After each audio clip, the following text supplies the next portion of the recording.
with the record. So 3 things, and actually I agree with all of the above, so I think by the end hopefully we'll complement each other, although we haven't compared notes, maybe we should have done before this.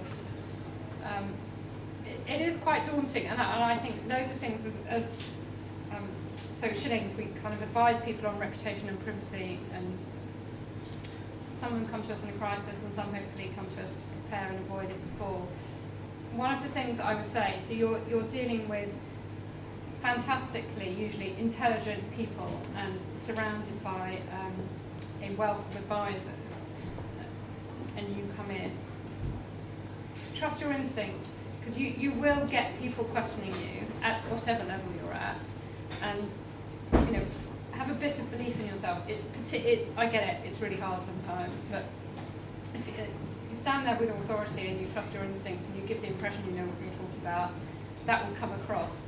So probably smiling and confidence, go with it, and don't doubt yourself. It is very hard, I get it, to say no to some of these clients. Some of them are kind of surrounded by yes men and always have been.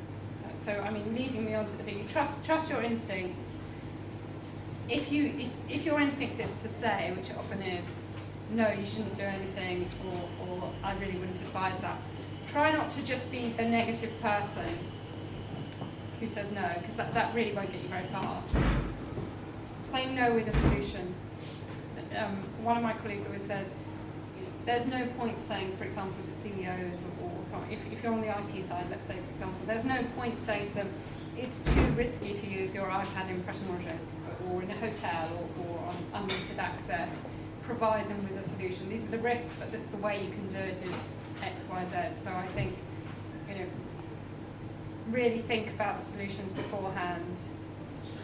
In this sort of environment, I think people want quick answers, but you need to. Well, I was saying to someone else, don't answer the phone if you're not ready. Have a thought, think about it, be prepared, and then come up with an idea. And when you're there, stick with it, stick with your instincts, don't always be pushed off.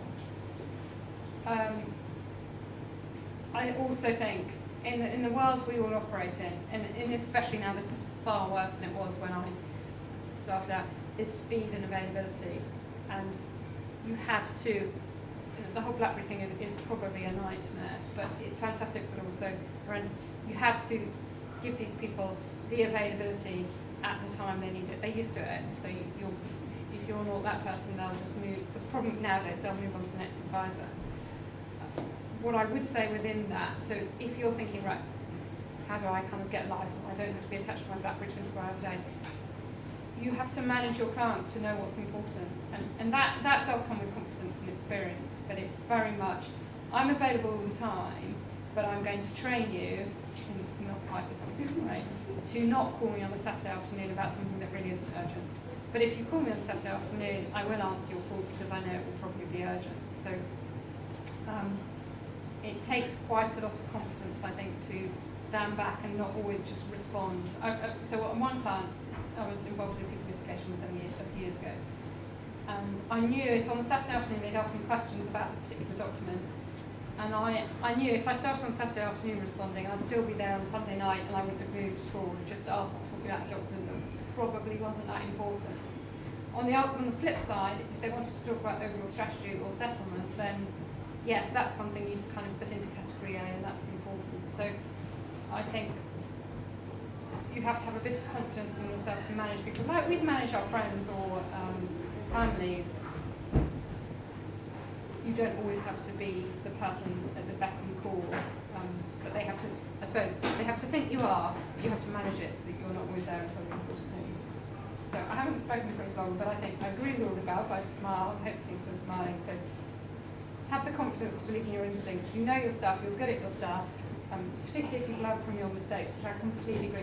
Anyone that says they haven't made a mistake, anyone that says, I've had this at work recently, anyone that says they haven't sent an email to the wrong person, in my mind is a liar. So everyone's done it. Most mistakes there are ways out of, particularly if you report it up to a more senior person. They've all done it before, they will find a way out, I feel absolutely certain. Be that solution person, particularly as advisors. I think we've got to not just say no, but say, I wouldn't do it this way, I'd do it this way. And if you're really clever about it, make the people think it's their idea. I mean, that's the kind of key to my key to management would always be, in particular dealing with people with egos. I won't mention any names, but really let them. I come out of partners meetings, it's no secret, and I'll say that's a fantastic idea to someone else. And I've been telling you that for years, but that's not going to help me, so it doesn't matter. So kind of use a bit of good grace when you're saying things. And speed and availability, I think we're in the world we're at. So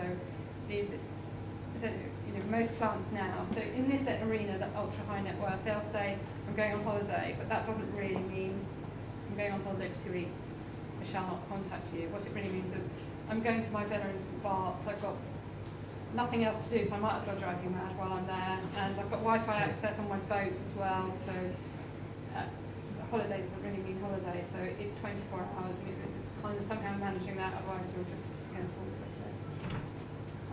Those are my tips, so thank you.